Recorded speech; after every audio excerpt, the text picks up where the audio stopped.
Hello and welcome to Bangalore International Centre's very own podcast, BIC Talks.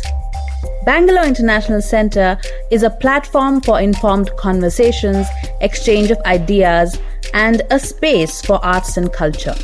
BIC Talks brings the essence of all that the physical space stands for and more to your doorstep.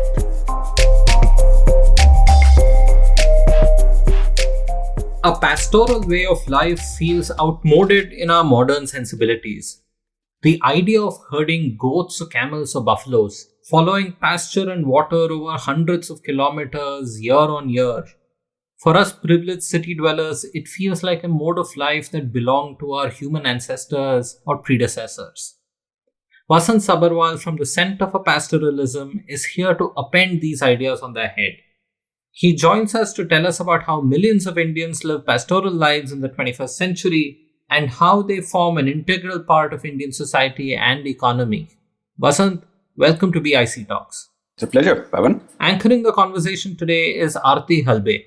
Aarati has worked in Kutch with the organization Sahjeevan and also as the curatorial anchor and coordinator for the exhibition Living Lightly, Journeys with Pastoralists. She currently works in CSR in Bangalore. Welcome, Aarati, and over to you. Thanks so much, Pavan, and thank you for having us today. I'm really looking forward to this conversation. So, for everyone listening, we're talking today about pastoralism and its relevance, particularly in India, where pastoralists have long been marginalized.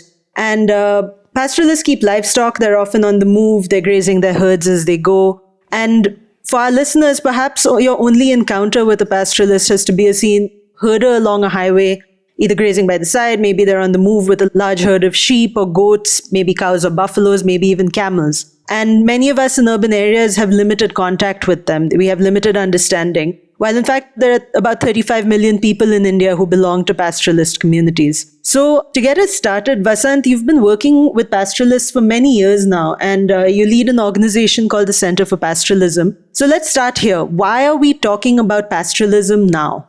Hi, Aarti. Yeah, that's a good question. I guess I have a couple of responses to that. One, at a very personal level, I trek a lot in the mountains. And I have the strongest feeling always that were these mountainscapes to be devoid of pastoral communities, there would be far less interesting spaces.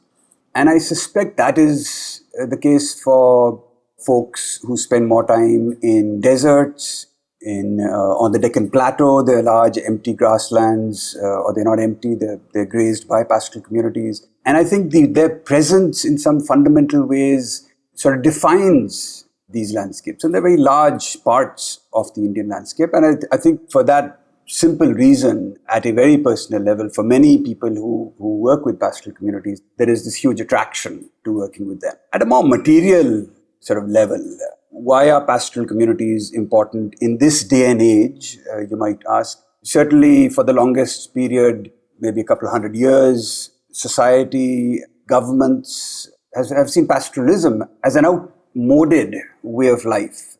And that follows very much from a thinking that is sort of evolutionary, right? That you might move from a hunter-gatherer society into one in which you domesticate animals and you're pastoralists, and they eventually give way to settled agriculture, right? You control your environment far better. You're able to regulate the flow of water. You can grow crops. You're sedentarized. You can access government services. All of that points in this interpretation, all of that points to a more civilized, a higher state of living, if you will. And you can sort of extend that into industrialization, into sort of a IT economy. All of these can be seen along a sort of evolutionary spectrum. And you may or may not be surprised, but that's really the fundamental sort of opposition in some ways that pastoralists have experienced for a couple of 100 years. And we can get into that subsequently. But if you think of pastoralists today, despite this sort of towards a mobile lifestyle, there's this sort of hostility, and yet pastoralists have survived. In today's world, we aren't exactly sure of the 35 million, but there could be between 2 and 7% of India's population is likely to be mobile in some fashion or another and dependent on managing animals of the varied kinds that you spoke of. All of India's 65 million sheep are managed by pastoralists. Right? That's the third highest sheep population in the world. The entire camel population in India is managed by pastoral communities. Up to perhaps half of the goat population, and India has about 145 million goats, again within the top 2 or 3 numbers worldwide. About half of that is probably managed by pastoral communities.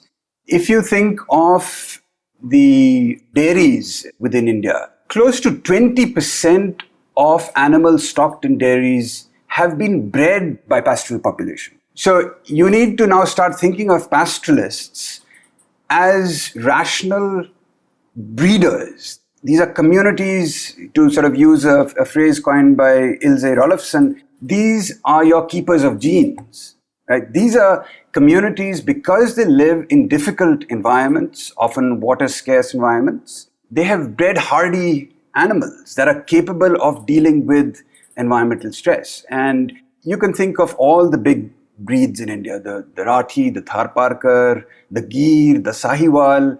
These are breeds that are maintained by mainstream dairies on account of the fact that they're high producers. They produce lots of milk. The Bunny buffalo, perhaps one of India's most productive buffaloes, even during times of water scarcity. So they are making significant contributions on the milk front, on the meat front, on the leather front. Their contribution to the wool industry has reduced since the post-90s, and we can talk about why. So just from a material standpoint, there is, I guess one other thing one could talk of is the kind of contribution that you get from herders who are asked by farmers to pen their animals on their fields. So in this day and age of industrial agriculture, you still have very large numbers of farmers who see value in this kind of manuring. It's organic, but it's also because of the fact that these people are grazing the animals on diverse vegetation, they get very high quality for manure. So that's the other dimension to an economic contribution to agriculture in this country. And then one can sort of go down other issues with regard to culture. They have huge, sort of wonderful craft traditions across all pastoral communities. Their music is quite remarkable. So there are many ways you can look at this, from the exclusively material to the far more spiritual, in terms of why we need, why are we talking about these communities today? Thank you. When we talk about the economic contributions of pastoralists, and particularly when we talk about dairy and meat, can you also speak a little bit to how that mobility and how that economic contribution kind of feeds into the overall sustainability of pastoralism? Can you speak to how those two kind of go hand in hand in terms of their economic contribution as well as the overall sustainability of that way of life? Try and get into the logic of pastoralism. As a herder, I maintain fairly large numbers, and as a result, I'm unable to provide forage to these numbers in one location. So I'm moving, right? I'm moving partly because I have very large numbers, and secondly, I'm moving so that I can take advantage of seasonal variability in moisture, right? In the arid and semi-arid parts of the country, I'm responding to rainfall events. There might be a drought where I happen to reside. I might have a permanent residence. There might be a drought, and so there will. I know there will be a drought every 2 to 3 years. That's just part of the system. I will then need to move to areas which have received rainfall. You get stochastic rainfall in arid and semi-arid environments. It's hard to predict where you'll get the rainfall, and so I will move in response to rainfall. In mountain ecosystems, I will move again in response to precipitation, but I'm moving in response to snowfall. Yeah. So I'm moving to alpine areas above 13, 14, 15,000 feet, and I'll spend the summer and monsoon there because of incredibly high quality forage. Something to do with altitude and snow generates just very, very high quality forage, and so pastoralists will spend 5 to 6 months of the year up there and then come down into the foothills in winter because there's too much snow up there and they can't survive in those cold temperatures. In the act of moving, I am in effect undertaking a form of rotational grazing.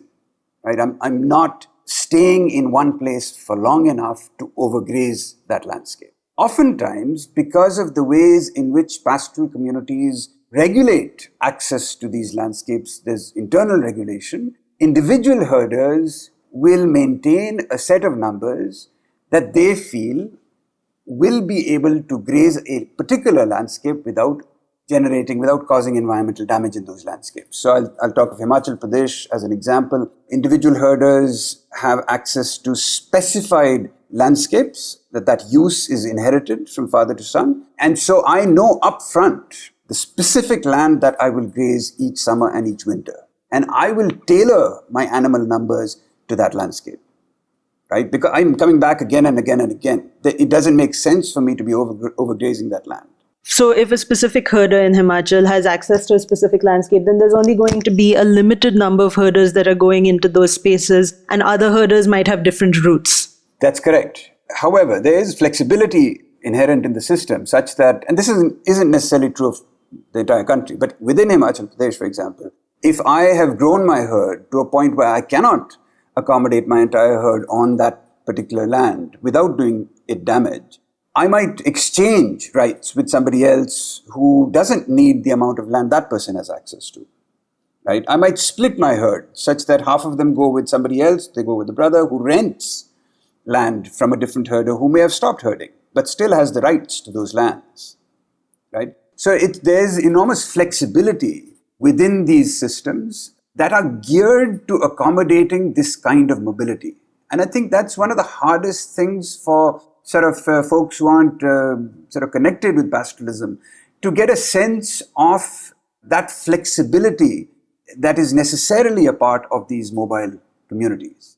But also, I think, to recognize that these are inherently commercial operations.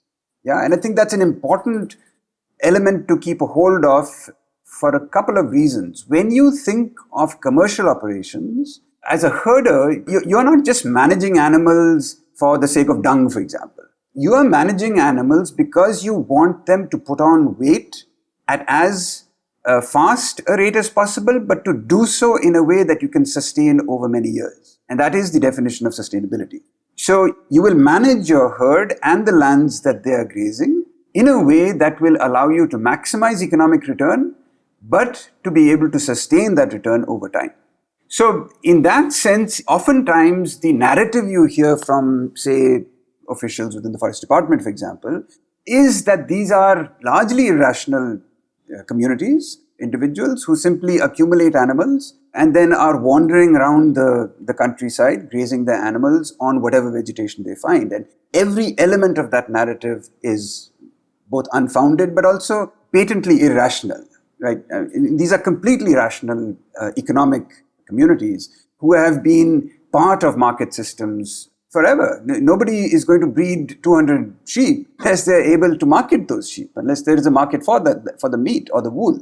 And so that's sort of the sustainability angle that you are talking of.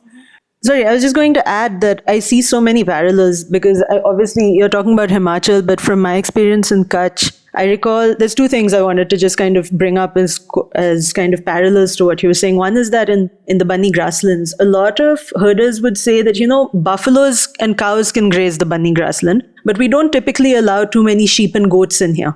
And one of the reasons that I was told for that was because of the way that they eat grass. In that sheep and goats tend to kind of yank up the grass by the roots, whereas cows and buffaloes kind of trim it down and then let it keep growing. So that's kind of one interesting way that I've seen that in which kind of grazing is managed so that the type of fodder, in a sense, is aligned with the animal. And the other thing in terms of when you talked about flexibility in grazing routes, I really remember most clearly the camels in Kutch and the various grazing routes that they follow, but in the winters how they would all center on the wetland in the middle of the district, right? And it was never clear. And as you say, there's a lot of rationality. There is a very clear calculation in how these routes are managed and who goes where. But there would be certain herds that would stay for a couple of months. There would be certain herds that stayed for 4 months. There would be certain herds that passed the entire season there. And then they would all disperse along these kind of predetermined routes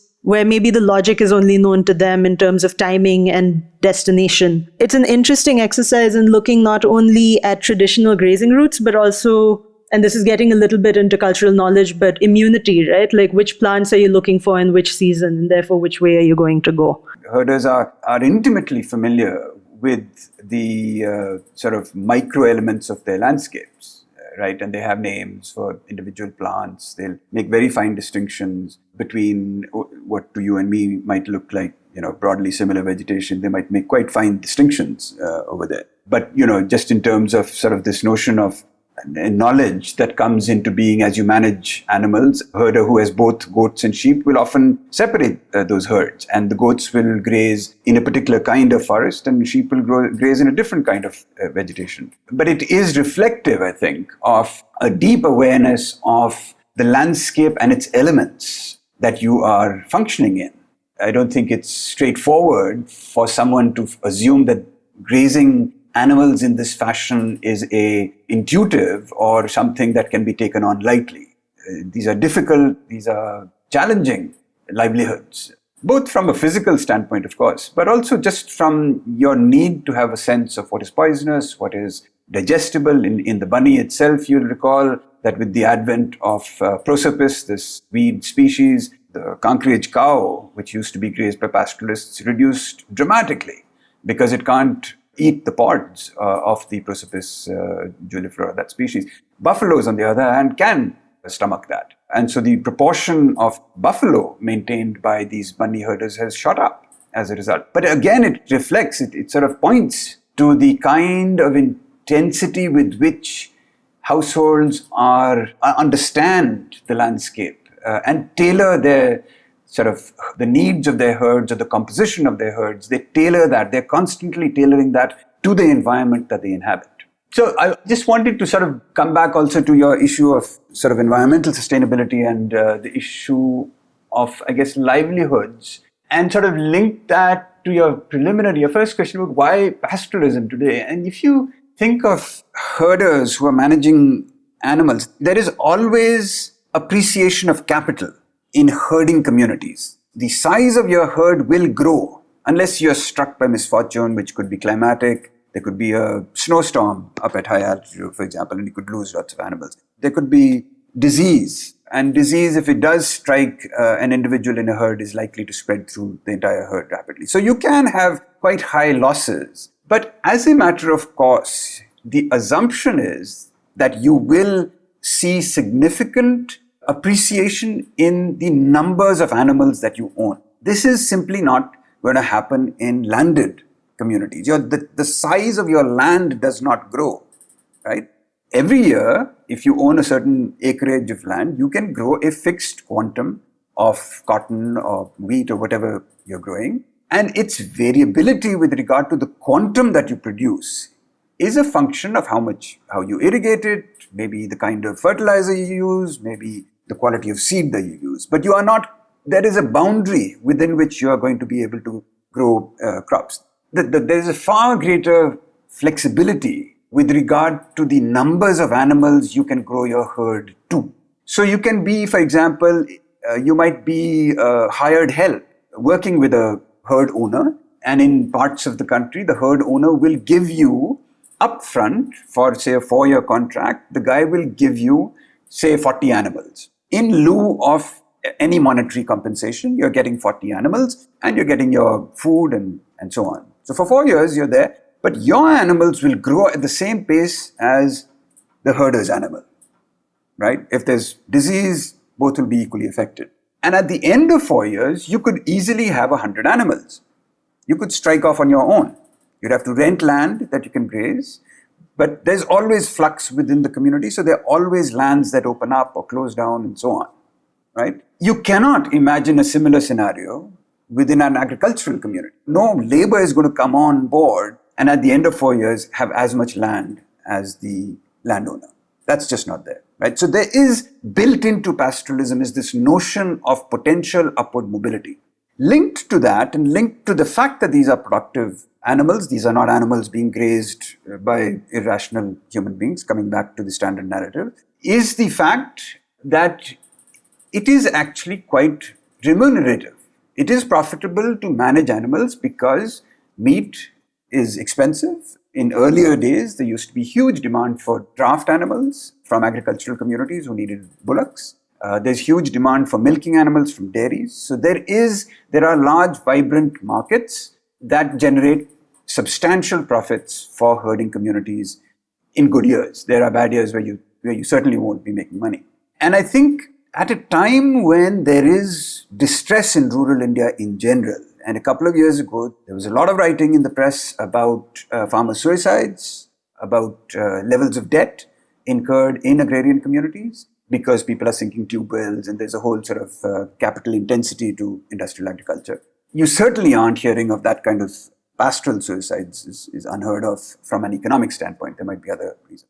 But in a situation where there is such distress, it seems to me that we need to find ways by which we can support and encourage a profitable means of livelihood. Should pastoralists not want to remain in this profession, they might want to settle for various reasons, education, whatever the reason might be. Every individual needs to have that choice. But where communities are willing to continue herding because they see this as profitable, they see it as tradition that they want to be a part of, for whatever sets of reasons, because it represents a profitable livelihood option in rural India, I think it needs to be provided the policy space to enable it to flourish, rather than there be increasing restrictions on their capacity to function because of notions of mobility as being problematic, or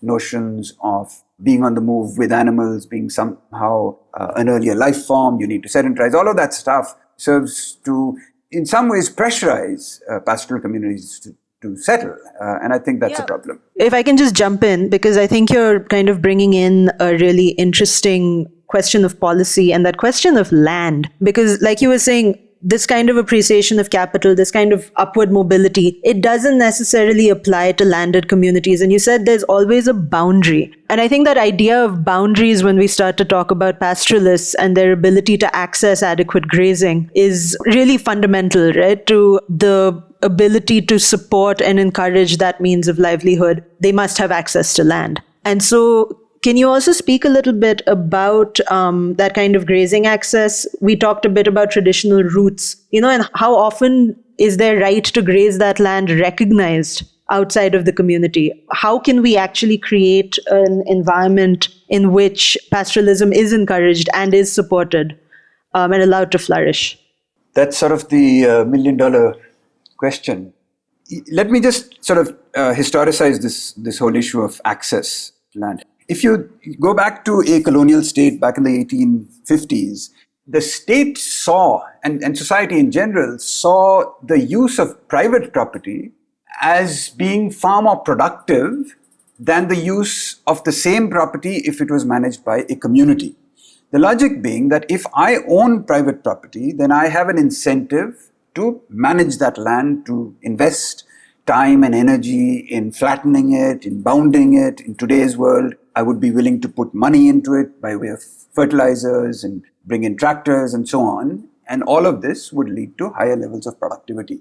As far as the sort of theoretical thinking of the time was that commons would not receive this kind of attention from communities and therefore would be less productive. That concept, coupled with the notion of, and the assumption within the colonial state that we have a right, we have a duty to civilize these colonized populations.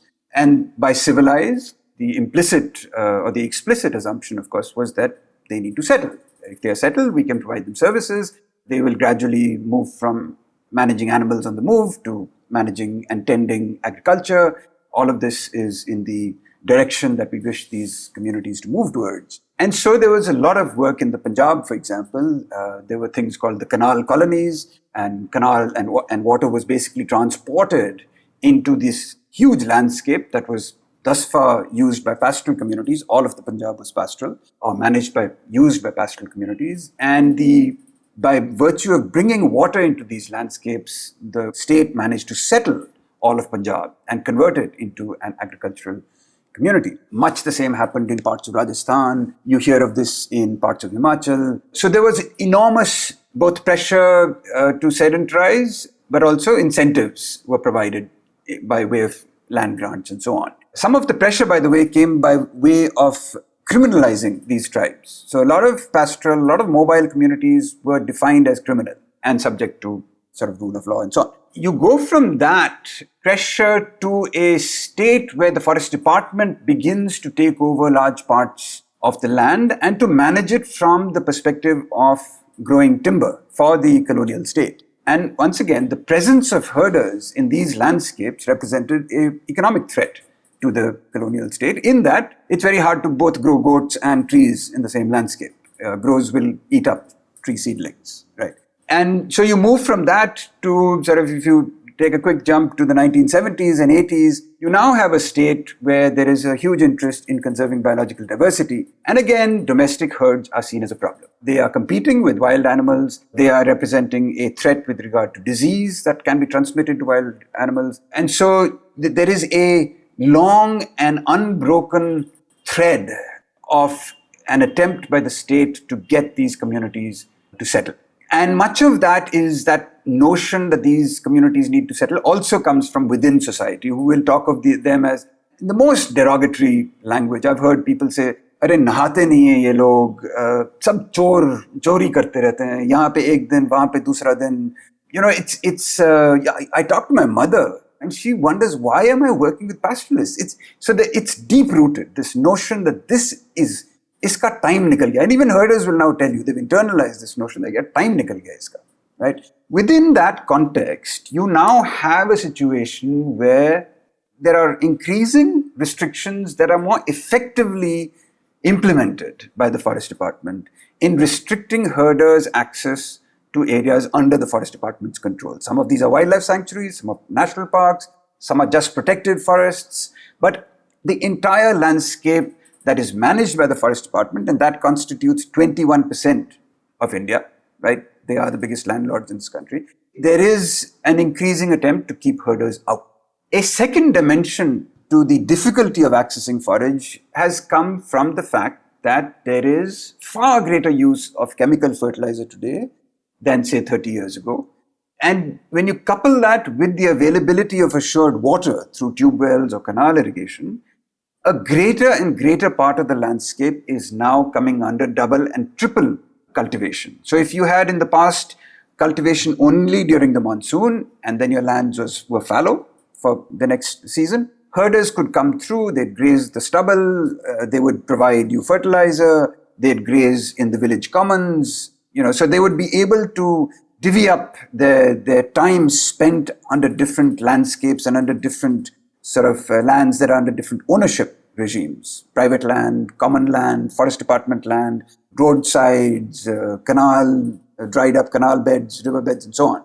And there is just a systematic, if unintentional, there is a systematic way in which lands within village communities are reducing because more and more land is now taken over by agriculture. And there is a very intentional and systematic effort on part of the state to reduce the amount of area that's available to pastoralists. But in terms of just talking about how that access to land cuts down and the pressure to settle, and I wonder, can we also talk a little bit about how we romanticize that notion of life on the move?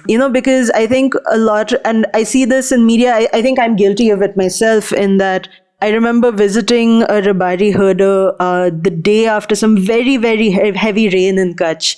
And they'd lost 150 out of their 200 sheep, and the family was now buying milk from a local dairy to feed the baby sheep whose parents had died. And at the time, I think probably 4 or 5 years ago, but at the time, I think I kind of romanticized it even then, to be like, wow, they're just going to move on. They're going to pack up their camels, put the baby sheep on top of a camel and move out into the great beyond. But the reality is much harder than that, right? I think there's an acceptance of the hardships that come and an ability to deal with them and a resilience that is quite unmatched, I would say, in more settled communities. But at the same time, we have a tendency to say, it's outmoded, but it's also so beautiful and they live under the sky. And there's a real harm in that kind of romanticism as well. And I wonder if you can speak to that a little bit. Yeah, I think you're right. Anybody who works with pastoralists at some fundamental level has a romance with the way of life, right? I did a PhD on pastoralism. And, as I was trying to figure out what I wanted to research on, I wasn't trying to theorize some big question in sociology. I was saying, how can I devise a study that will allow me to spend 2 years amongst pastoralists, right? It's sort of ass backward. But I think it does point to certainly one of the reasons that all of the people I know who work with pastoralists, that is a fundamental reason as to why they're doing what they're doing. They might have all sorts of other reasons, including desire to help, sense that there are historical wrongs against these communities, but there is a fundamental romance as well. And it's all about what you've said, their resilience, their cheer in the face of enormous losses they periodically experience. And I think part of that cheer derives from the knowledge that these losses are not exceptional, that my family has experienced these losses in the past. It's part and parcel of our lives. I still have those 50 sheep with me, and they will rebound to 200 over the next 2 or 3 years. There is that assumption, there is that faith, there is the knowledge from sort of stories that have been told and retold within these communities. So I think there is a reason for the kind of resilience that you sense with these communities. But at the end of the day, it is this notion of a free life. It's of a freedom. I'm here today, I'm gone there tomorrow. And I don't know where I'll be day after. I think they do know, but they will often talk of not knowing. And for all of us with our routinized jobs and routinized lives, if I think of the nicest times in college, it was when I was just jumping on a bus to go to the mountains for a trek and no sense of obligations or responsibilities. And we somehow assume that herders have that same freedom, right? They can get up and go. And I think I'm not sure there's a harm in the romance, but I think it does hide the very real difficulties that you point out. I'm going to give you 2 stories from my sort of research. The one, there was this herder who was 80 years old, and he was crossing this pass, Thamsar Pass in Himachal, and going down for the winter. And I was also crossing it. And I didn't have sheep with me, so I crossed faster and I left. But the next year I came to know that they crossed the pass, and you come to this beautiful meadow where the sheep are sort of grazed. It's the first meadow they've reached after a couple of days of difficult walking. And he died there. And every herder I spoke to said, this is the way to go. He's surrounded by sheep and family and friends and this beautiful sky and snow-capped peaks and luscious green meadows and no traffic. You can't hear traffic. You can't, there's no hustle and bustle. I mean, this is life.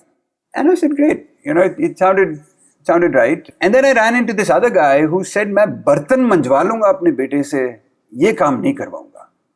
And which is basically, I'll get him to wash dishes in a restaurant rather than have him be a herder. And I said, but, what about the money that you guys make? And he said, so what am I going to do with money? My neighbor, he has a government job. He comes home at 5 every evening. He gets the weekend off. He comes home at 5. As he said, मेरी लाडी मुझे एक cup चाय पिला देती है और फिर वो और मैं बैठ के टीवी देखते हैं. So there is that aspiration of downtime. And he says, अगर मैं जब भेड़ बकरी के साथ हूँ, I'm 24 hours, I'm dealing with rain and snow and bears and leopards and walking, and there is no break as far as I'm concerned, right? So that was the reality. That was his reality. And that is a very real dimension to being a herder, that there is no end. You do not get downtime, right? It's tough. It's physically demanding work. So I think they're both. I mean, even herders themselves will idealize their lives to some extent. So here's a third example.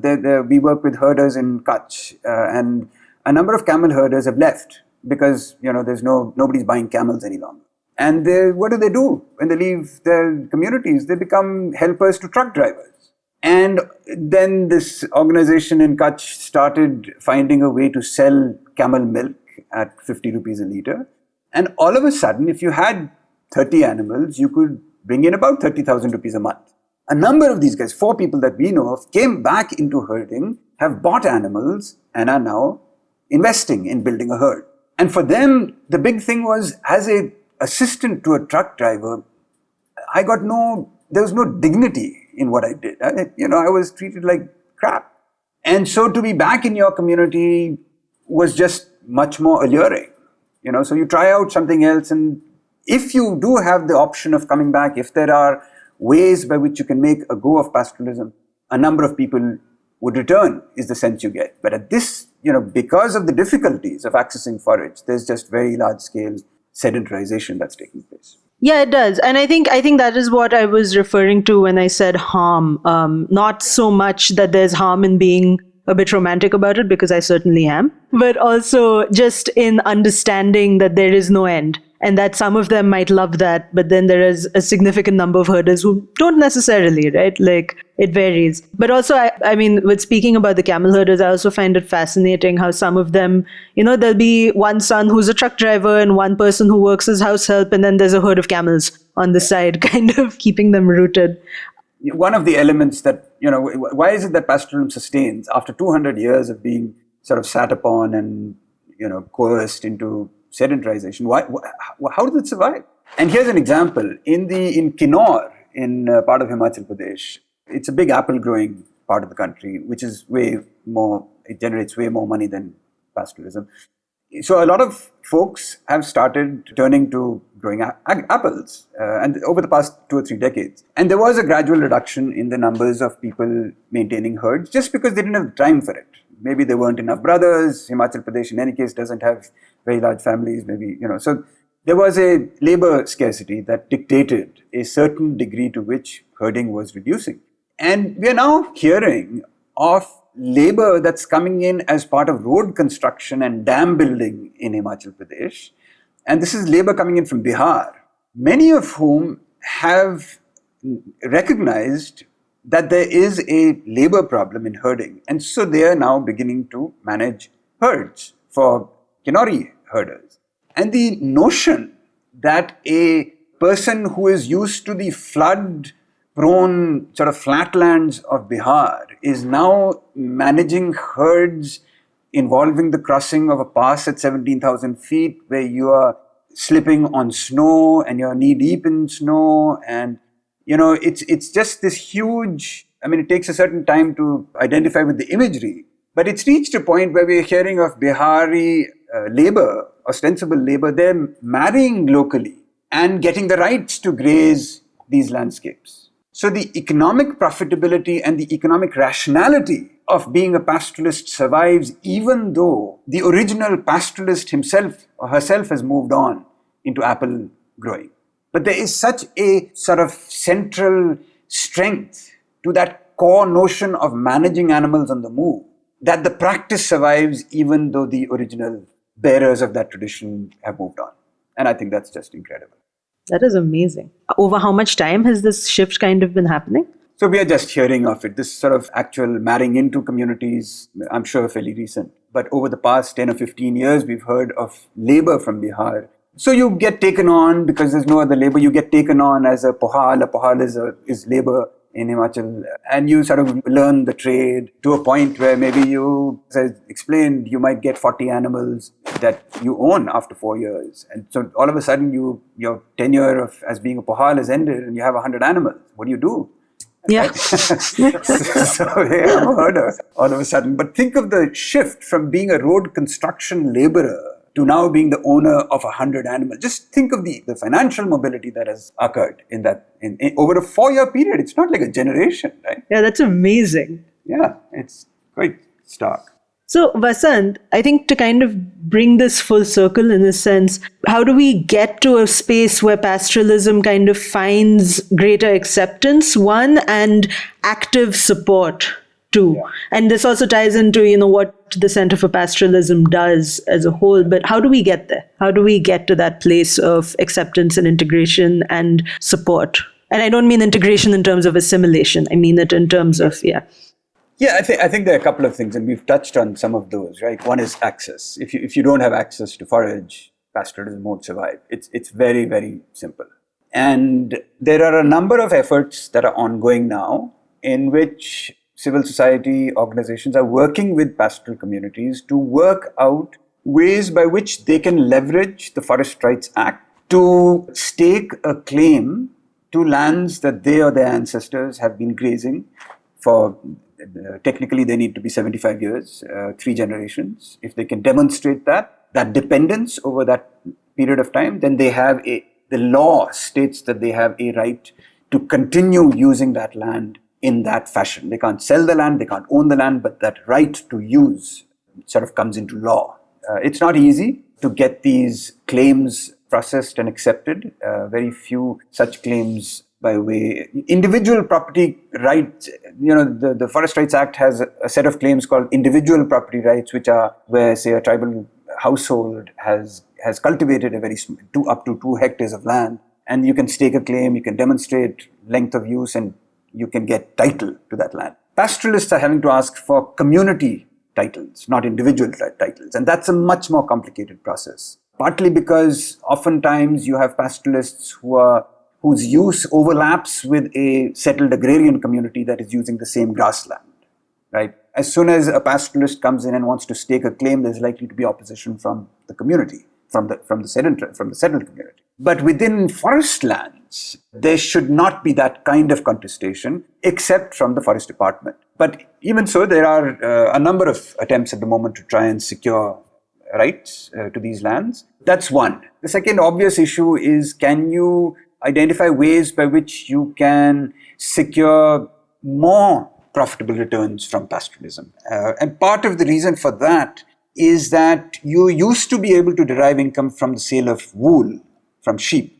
And that post the 90s, when India basically got rid of tariffs on wool, part of the WTO sort of negotiations. And as a result, the Indian apparel market is 95% of it meets its wool requirements from Australia, New Zealand, Syria, Turkey, and so on. Which is long staple wool, it's better quality wool, etc., etc. But the point is that the market for Indian wool has collapsed, right? So source of revenue has gone down. The other is that as agriculture has mechanized, the demand for draft animals has collapsed again, right? So again, the sale of bullocks has collapsed. And third, where you have camels, for example, they used to be used for transport in the desert. Much of that has gotten taken over through vehicles and so on. So there is a way in which certain sources, certain streams of revenue have reduced. Can you now find ways by which milk perhaps can become a source of revenue? Or can we find alternative uses of sheep wool in insulation, for example? And these are experiments that are ongoing. On the milk front, certainly, there has been considerable success in working with NDDB and subsequently Amul, where they now procure 100,000 liters of milk a day in the bunny grassland that I spoke of. Again, they and a private entrepreneur are now procuring camel milk, and has resulted in herders coming back into herding. There's an attempt to sort of mainstream that across both goat and camel communities to see if we can procure goat milk, convert it into cheese. We import all of our cheese at the moment, goat cheese. Can we make our own goat cheese? Can we make camel cheese? Right? So there's a number of entrepreneurs who are getting interested and invested in all of this. CFP plays a role in trying to facilitate that process. CFP is very invested in trying to work out ways by which communities can submit claims to lands under the Forest Rights Act. So those are two sort of elements of how does one work with these communities. A third is getting greater mainstream recognition of breeds that have been developed by pastoral communities. If we do that and recognize that 40% of Indian domesticated animals have been bred by these populations, 40%, it's huge, right? So if one can get mainstream recognition, there are plenty of breeds that are developed by these communities that haven't received mainstream recognition. If you do, then it's a sign of respect, it's a sign of recognition to these communities. But it also makes the point to government and everyone else that if you want the breed to survive, pastoralism must survive first, because they are the communities that are doing the breeding, right? So that's the third angle that we work on. We do a lot of work on research, mostly in collaboration with research institutions, just to get a better understanding of pastoralism, to get more faculty and students invested in pastoralism. And lastly, we do an exhibition. It's a biannual traveling exhibition. One was held in Delhi, one in Ahmedabad, and the next was supposed to be held in Bangalore at, in fact, the Bangalore International Center. They were going to host the exhibition. Dates had been finalized, late October, early November, and then COVID hit. So that is now on hold, but eventually we hope to host it maybe sometime in March or April, and that exhibition is focused entirely on pastoralism of the Deccan. And it involves their music, their crafts, their food, their ecologies, sort of the politics of accessing forage, histories of these landscapes. So that's what CFP does. Quite specific programs on trying to improve the environment pastoralists function in, and then a set of activities to try and bring in academics and students and media to better understand this world of pastoralism. Thanks, Vasant. Vasant, Aarati, thank you so much for this tour de force on pastoralism. This is a life and a set of communities who are so far removed from us, city dwellers who are very fixed, and migration is even thought of in a very, very different context. So thank you for opening our minds and expanding our knowledge about people who are living beside us and also contributing in so many invisible ways to our lives. Thank you so much for joining us on BIC Talks. Thank you, Pavan. It's been a pleasure. Thanks for having us. Thank you. Thank you for listening in till the end. Please share this episode with a friend on social media, WhatsApp, or anywhere else. It would mean the world to us. And in case you're listening via iTunes or Apple Podcasts, please leave us a rating and a review. Subscribe to BIC Talks on email or your favorite podcast app, and don't miss out on future episodes. This episode of BIC Talks has Gaurav Krishna as our sound engineer, with support from S. Sarvanaraj and Lekha Naidu. And the accompanying episode artwork was made by Chandni Venkataraman. Thank you for listening to this episode of BIC Talks. This podcast can be accessed on our website, bangaloreinternationalcentre.org, as well as on any of your favorite podcast platforms. Tune in for new episodes every week, and do subscribe to our YouTube channel and follow our Facebook, Twitter, and Instagram pages to stay informed on our latest updates.